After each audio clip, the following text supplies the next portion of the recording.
I'm Sherry Thompson, aka Mama Lou. Yes, every poo deserves a loo. Yes, you know that. Toilet sanitation advocacy.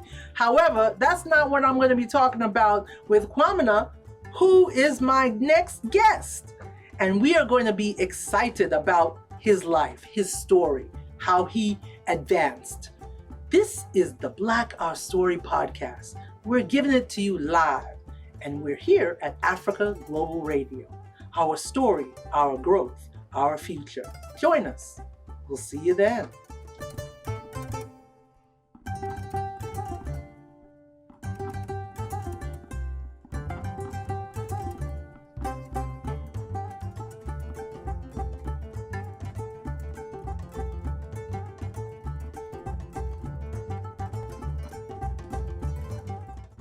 Hi, I'm Sherry Thompson, and this is the Black OurStory Podcast. We're coming to you live from Africa Global Radio. Our story, our growth, our future. Wow. Today I have triple threat. Yes. A person that can do all of this. It's like, okay, Renaissance man has come. Okay? Yes. African Renaissance. We're not trying to do European stuff here. Okay? This is our story. I want to introduce you to a young man who was born Emmanuel Yawson, but now he's known as Kwamiena. Yes. Woo! He sings. He's a fashion finesse, my dear. I mean, it's like, man, when he shows up, it's like, okay, everybody should leave. And then he acts as well. You know, maybe not as well as I do, because, you know, yeah. But he's an actor, okay? Wow. Here you are. I know. This intro already. Listen, I feel like Did you fly yet? I'm out there. Oh, thank you. Thank you so much for having me. Oh, it's a pleasure. The first time I saw you, it was at Ambassador, South Africa. Yes. Grace. Exactly. Yeah. And President. it was Christmas party, and you came out and you sang. And I'm like, and I got up and I danced. Yes, with potentates and potentates all over the place. You did good. I the lost groove it. was there. I lost it. Okay? I had Queen Mothers dancing. What? It was amazing. It was crazy. It was an amazing. They were like, you know, and then there was this South African entertainer, and she gave this, you know, So. That was my second time sharing a stage with her. She gave this war cry, and I knew that I was like, yeah, I'm a Daomi, you know? And it was, right. I'm like, he gave the war cry, and I responded.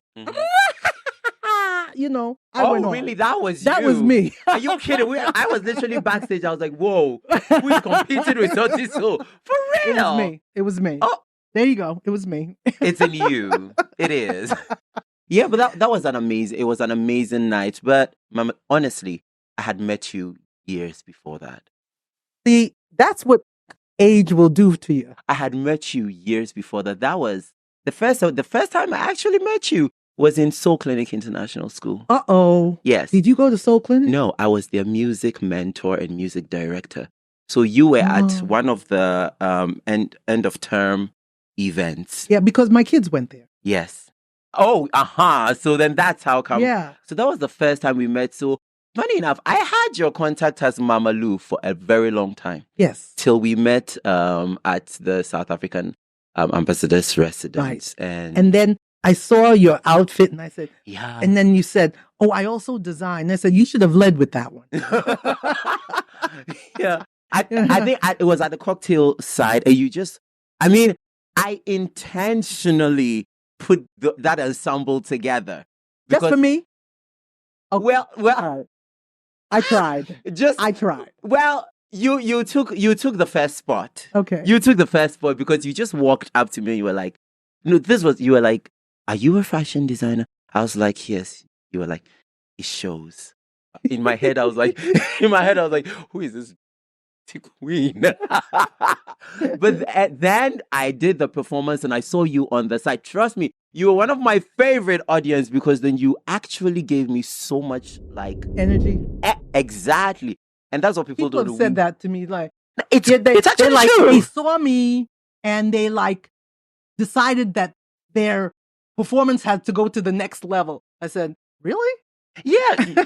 Right in the first part of the performance, I see you up there and you have so much energy. In my head, I was like, oh, okay, this is going good. And here I am in front of the American ambassador, the South African ambassador, all other ambassadors, and I'm acting the way I'm acting. I'm like, okay, it's done. But I think that's what draws us to you. Actually, that's what actually draws us to you. But then the American ambassador was blown away. Yeah, she started dancing. She had me take pictures with her, and I think that was on 17th December. And on 19th was my birthday. Oh. And I was busy. I was actually busy running to go and fit a client. I didn't get cake. I didn't even get cake either. I was busy making love money. Cake. People, you do. I love cake. Christmas is coming.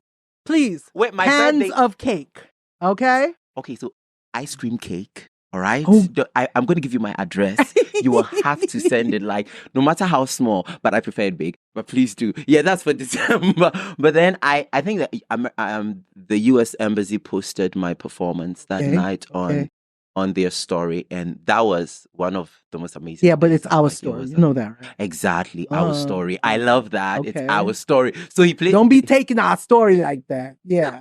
Okay. So it was an amazing day. It was a beautiful night. You started out in Ghana. Yes. On Stars of the Future? Yeah. That was... Tell me about that, because, I'm sitting up here going, Stars of the Future? Well, I don't know where I was, because, I don't really watch TV. Okay. I watch my own stuff. I program my own stuff. Yeah, because I'm like, nah, Ghana TV. Now, we have Korean people with Ghanaian sound. I get confused. I know, but then Indians with Ghanaian sound. Exactly. I'm like, no. I think they do the Ghanaian sound for the real locals. That's what they normally do. But baby, let's do our own. Yeah, come on. That's true. Because that's true. What are we doing here? And we do have great people with great content. We have culture. We have our own content. Let's stop dubbing people's stuff and that part. Okay. So tell me a little bit about Stars of the Future. So that was in 2011. Okay. Before that, I had already auditioned the year before. Okay. All right. I started basically singing when I was like 6 years old and everything. Oh. So when I came to uni, I felt, okay, this is a big opportunity. I'm in Accra. So I need to grab all the opportunities that are here. I was born and raised in Takrady. Me a fancy nyankasa. Yeah, typical fancy. Okay. My mom and dad are all fancies. Yeah, so... Okay, that's the end of it, guys.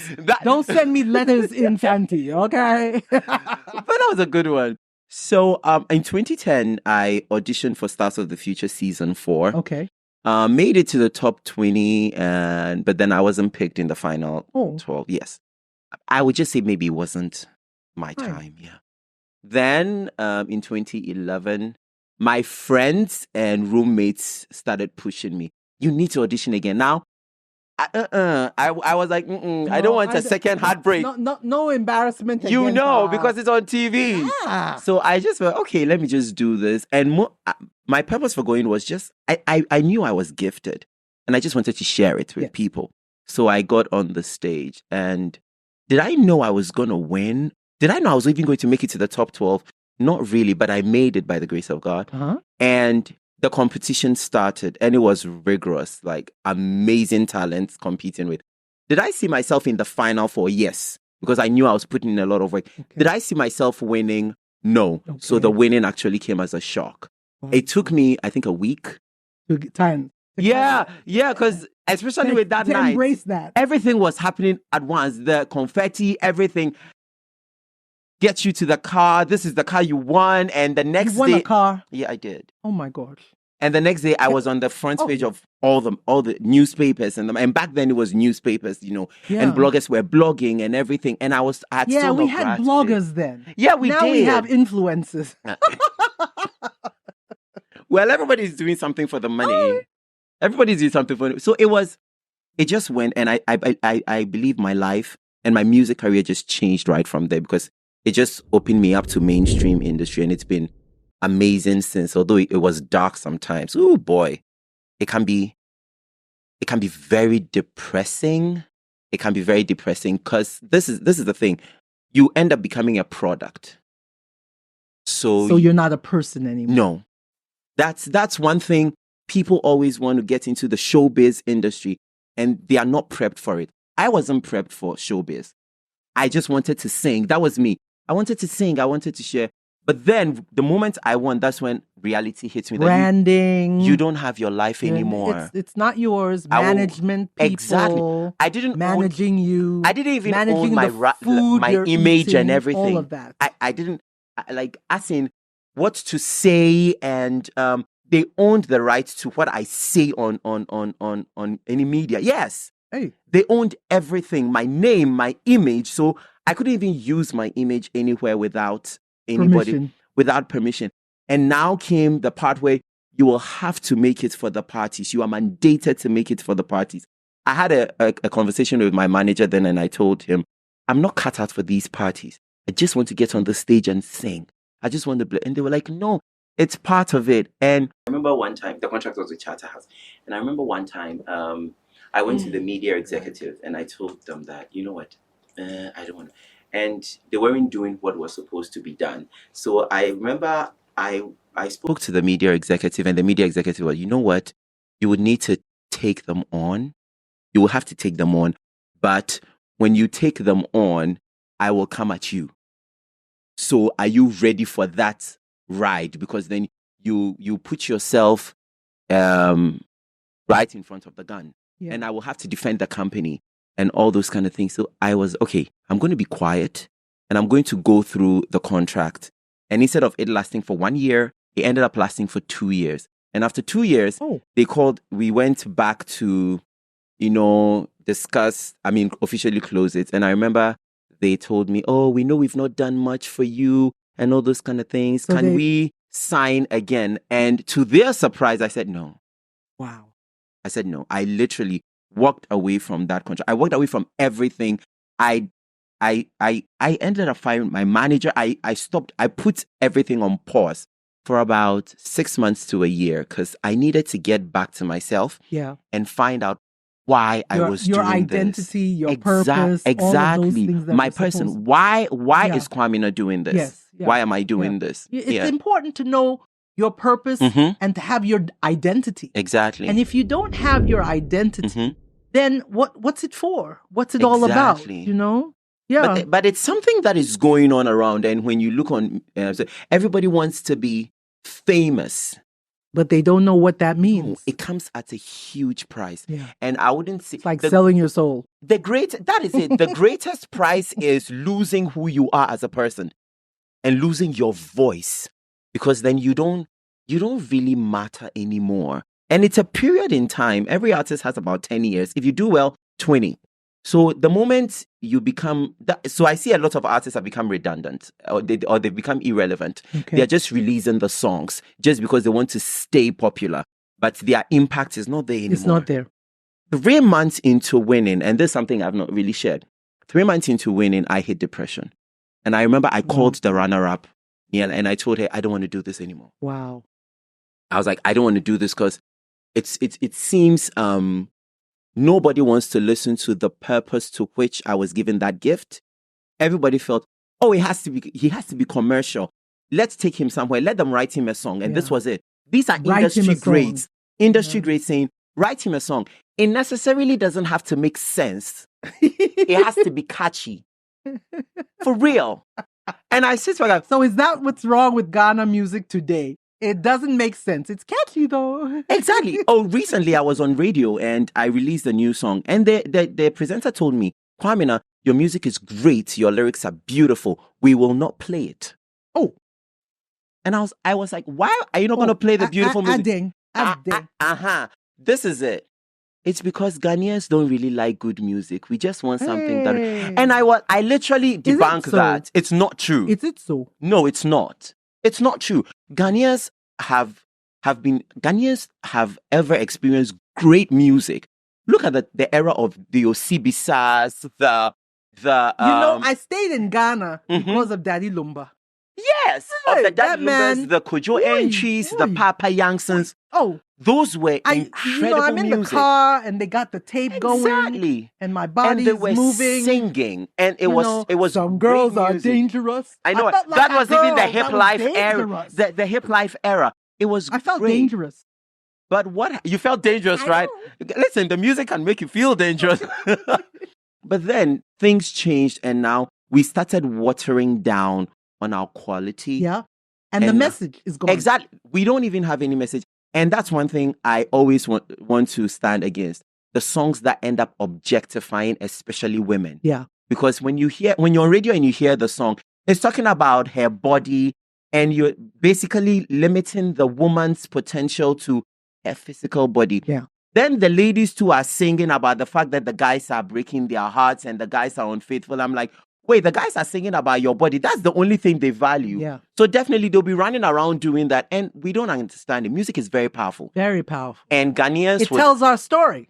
It does. Music tells our story. It does. That's why this year I added that pillar. I added music and dance because dance and music. Because dance tells our story and music definitely tells our story. Yeah, it does. Here we are. And funny enough, you travel outside the country and you notice that African music, so much respected. And now the global music world is looking for the next Angelique Kidjo, the next Miriam Makeba, is looking for the next Hugh Masakela, the next fella. But then we're not really producing it because we are... You love Maywe. Oh my goodness. I love Maywe too. He can... his music. So, you're right. So we need to kind of understand who we are and go back. Do the Sankofa moment and go back. Yeah. And get what we had instead of trying to imitate boys in the hood. Because we ain't got no hood. all we have is our heritage, as you said, and our culture. And no one can tell the African story better than the African. Man. Honestly. Here we are at Africa Global Radio. This is the Black Our Story Podcast. This is our story, our growth, our future. We'll be back.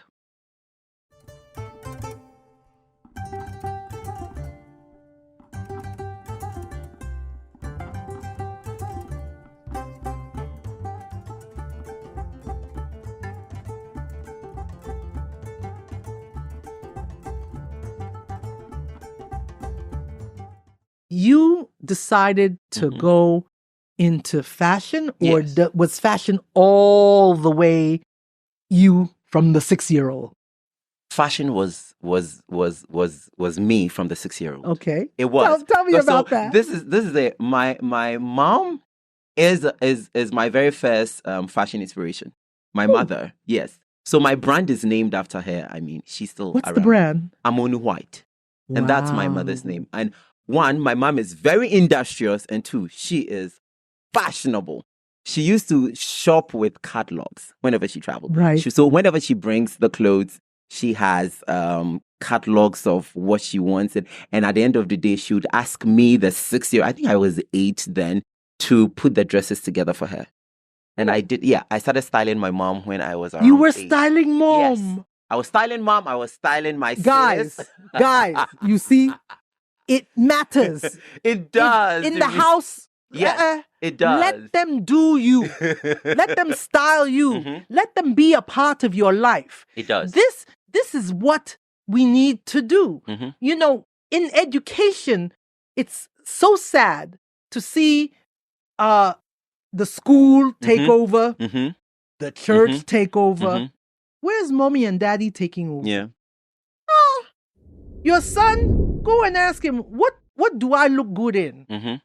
Let him tell you. Yeah. That means that is some kind of creative vibe that's happening. You never know where that will lead. It's not every child that can be doctor, lawyer, or banker. Please, I Tell beg me you. about it. I beg you. And my mom was a banker. To be very honest with you, she just counted other people's money. It didn't mean that she got rich. Okay? So stop that one. Hallelujah. Amen. Amen to that. Anyway, so it started from there. Then it went to and I'm grateful to both my parents, my mom and my dad, because they allowed me to blossom in every area that I wanted to. So now my mom got me pencils and stuff, and I was sketching the designs from the catalogs. Okay. And she allowed me to the point she can go fix her hair with my sister, and everybody's going to say, "Oh my goodness, you look amazing." And I will just say, who did this to you? And she will pull down that hair that very instant. So at home, they call me Papa.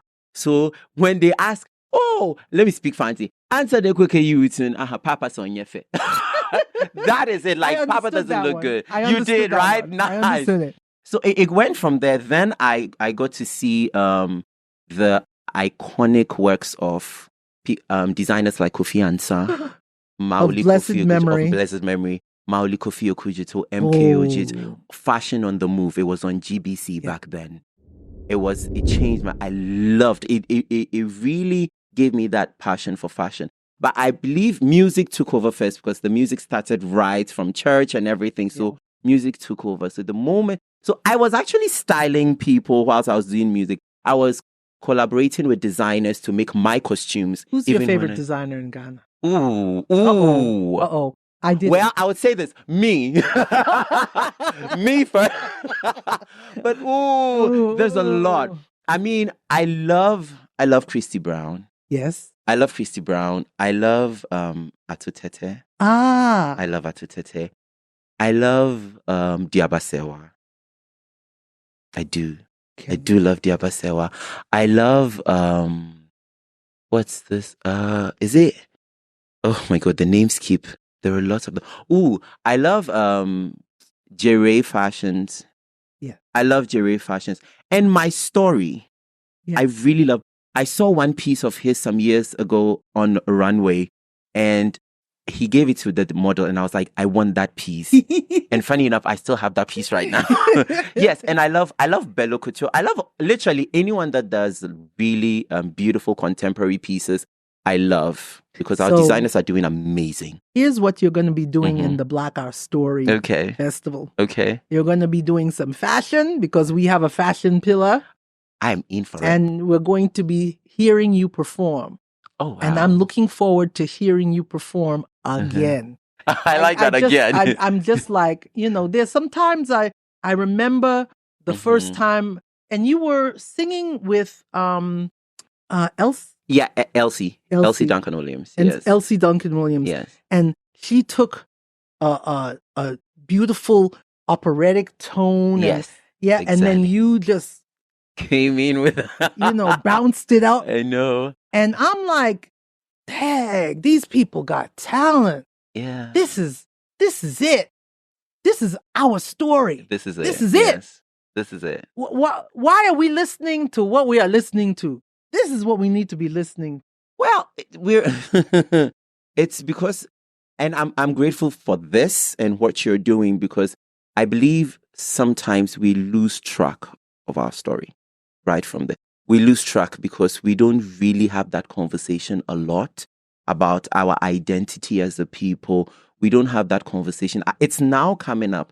But I think some years back in senior high school, we weren't really looking at, I'm an African and all those kind of things, because we were being fed with a lot of Western content and literature and movies and all of that. So we all wanted to be hip. We all wanted to look like, we all wanted to speak like the Western, You want slang. Exactly. But listen to our local dialects in music, even in film.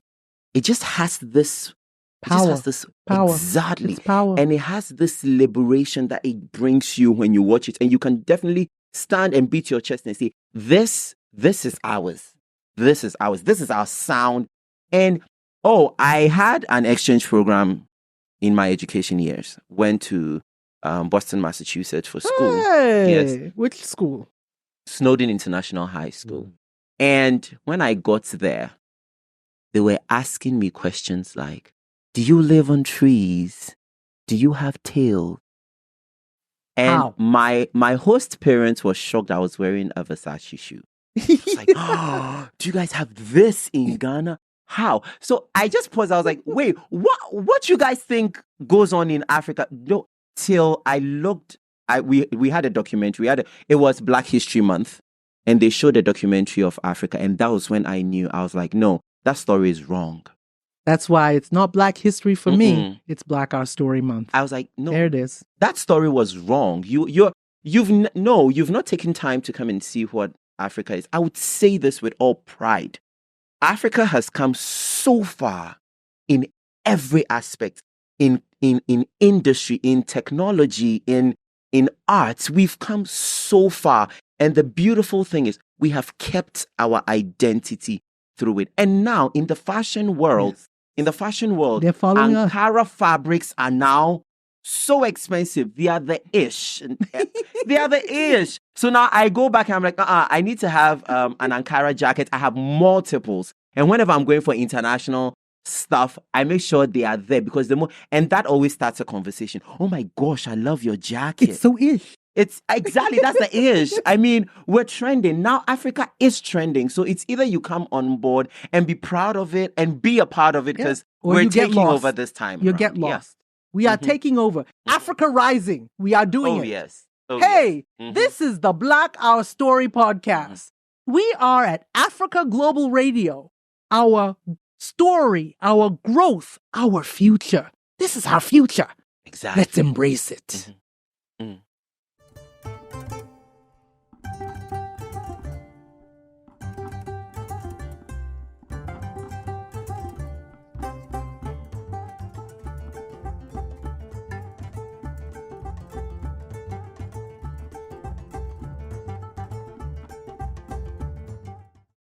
I'm back, and this is the Black Our Story Podcast. We are at Africa Global Radio. Our story, our growth, our future. Oh, we've had a time. We have had a time. It's always like that when we meet. I want to know your success stories. Oh. What do you feel you've accomplished? I want to hear those. And then, what would you tell other creatives, people that are coming on board in any creative industry? Because you're on my SFX. Obvious. SFX is a chat group that I put together, and creatives are on it. So a lot of different creatives. And so when we are there, we actually, collaborate with each other. We tell each other what we're doing. It's important that we share. What I find is that folks don't share enough. So this is what I want you to talk about now. Okay. So I'll start with my success stories. Yeah. I mean, the major one would be winning Stars of the Future season 5, getting to perform at MTN FA Cup finals live on Super Sports. Yeah. Live on Super Sports. Getting featured in a movie, stage play, and getting to costume both of them, full costume. Like 90% of the looks were created by us from sketch to finish, which was one of my greatest accomplishments. But I would say the one that supersedes is being able to monetize every aspect of my talent, be it music, fashion, and film. And not allowing the corporate world to actually stifle me because I'm my own boss. Okay. I have multiple companies that have been registered through this creative. Yes. So you're a conglomerate. Oh yes, I am. I have the fashion brand. I have my own music management company that and we groom talents and stuff as well. So yes, these, and also doing all of that, staying authentic.